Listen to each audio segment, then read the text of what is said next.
En el nombre del Padre, y del Hijo, y del Espíritu Santo. Amén.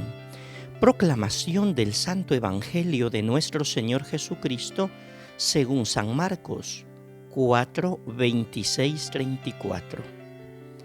En aquel tiempo dijo Jesús a la multitud: el reino de Dios se parece a lo que sucede cuando un hombre siembra la semilla en la tierra, que pasan las noches y los días, y sin que él sepa cómo, la semilla germina y crece, y la tierra por sí sola va produciendo el fruto.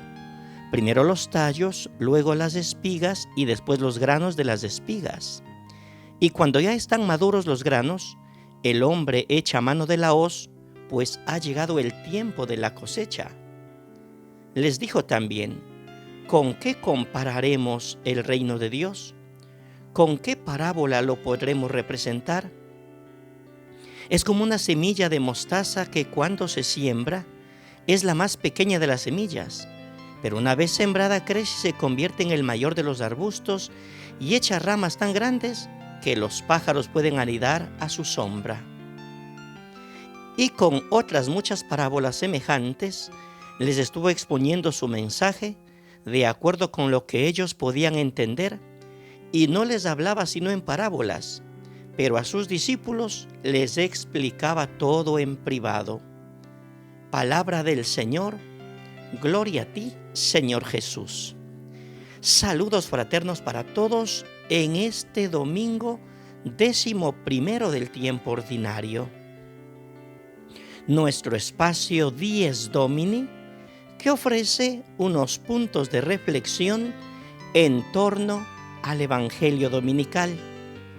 Permítanme que a la luz de la palabra de Dios proponga algunos puntos de reflexión. Primero, ¿por qué Jesús enseña por medio de las parábolas? Porque todas tratan de la vida de la gente, y de este modo ayudaba a las personas a descubrir las cosas de Dios en la vida de cada día, vida que se hacía transparente, pues lo extraordinario de Dios se esconde en las cosas ordinarias y comunes de la vida de cada día. La gente comprendía las cosas de la vida. En las parábolas recibían la llave para abrir y encontrar en ella los signos de Dios. Por medio de las parábolas, Jesús ayudaba a la gente a percibir la presencia misteriosa del reino en las cosas de la vida.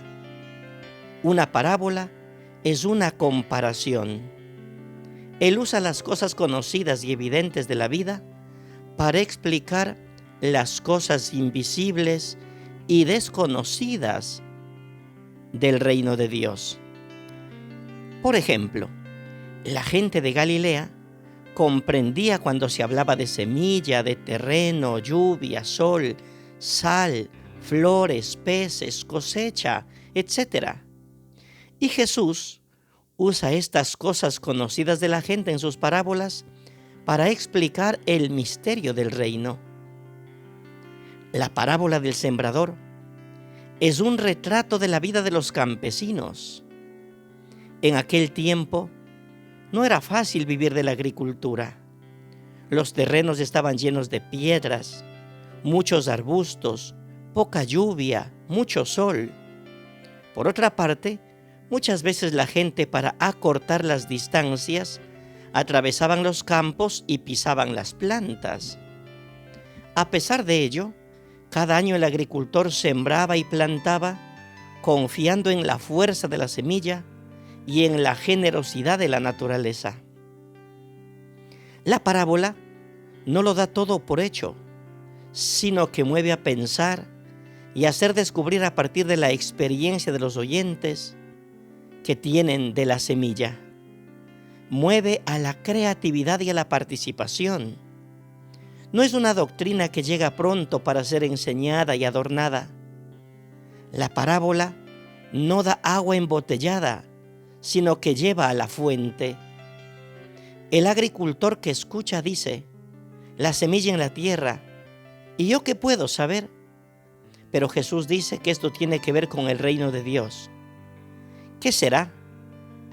Es posible imaginar las largas conversaciones con la muchedumbre. La parábola se mueve con la gente y la empuja a escuchar la naturaleza, pero a pensar en la vida de cada día. Segundo, es hermoso ver a Jesús que de nuevo busca en la vida y en los acontecimientos elementos e imágenes que ayuden a la gente a percibir y a experimentar la presencia del reino. El Evangelio de hoy cuenta dos breves historias que suceden todos los días en la vida de todos. La historia de la semilla que crece por sí misma y la historia de la pequeña semilla de mostaza que crece y se hace grande. Tercero, la historia de la semilla que crece por sí misma. El agricultor que siembra conoce el proceso: semilla, brote verde, hoja, espiga, grano. El agricultor sabe esperar.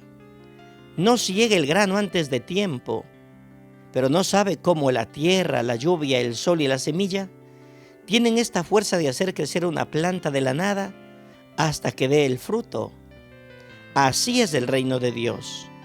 Es un proceso con etapas y momentos de crecimiento. Sucede en el tiempo, produce fruto en el momento justo, pero ninguno sabe explicar su fuerza misteriosa. Ninguno, ni aun el dueño, solamente Dios. Cuarto, la historia del pequeño grano de mostaza que crece y se hace grande. El grano de mostaza es pequeño, pero crece y al final los pajarillos hacen sus nidos en sus ramas. Así es el reino. Comienza muy pequeño, crece y extiende sus ramas. La parábola deja abierta una pregunta que recibirá respuesta en el Evangelio. ¿Quiénes son los pajarillos? El texto sugiere que son los paganos que no pueden entrar en la comunidad y participar en el reino. Quinto, Jesús explica la parábola a sus discípulos.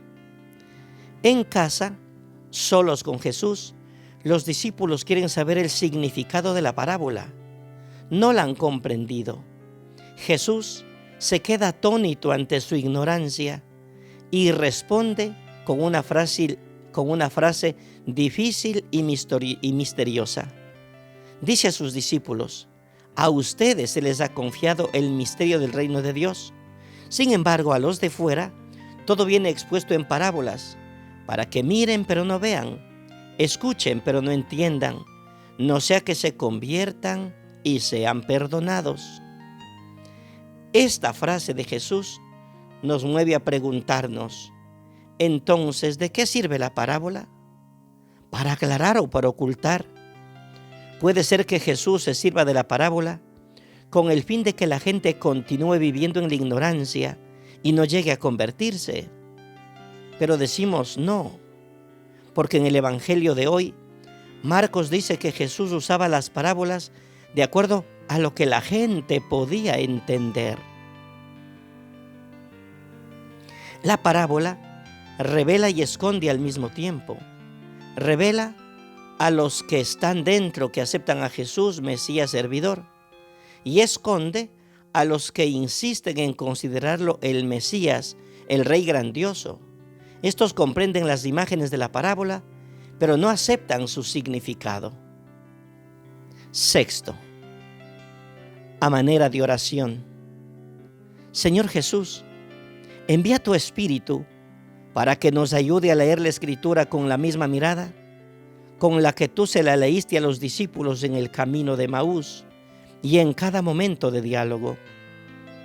Con la luz de la palabra escrita en la Biblia, les ayudaste a descubrir la presencia de Dios en los acontecimientos de la vida y también en tu condena y muerte. Así, la cruz, que parecía ser el fin de toda esperanza, se mostró como origen de vida y resurrección. Señor, haz en nosotros del silencio para escuchar tu voz en la creación y en la escritura, en los acontecimientos y en las personas, sobre todo en los pobres y en los que sufren. Que tu palabra nos oriente para que también nosotros, como los discípulos, podamos experimentar la fuerza de tu resurrección y dar testimonio a los demás que estás vivo en medio nuestro, como fuente de fraternidad, justicia, amor y paz. Señor Jesús, que la Madre bendita, la siempre Virgen María, siempre nos recuerde su gran mensaje. Hagan lo que Jesús les diga. En el nombre del Padre, y del Hijo, y del Espíritu Santo. Amén. Abundantes bendiciones y un feliz día del Señor. Pasen bien.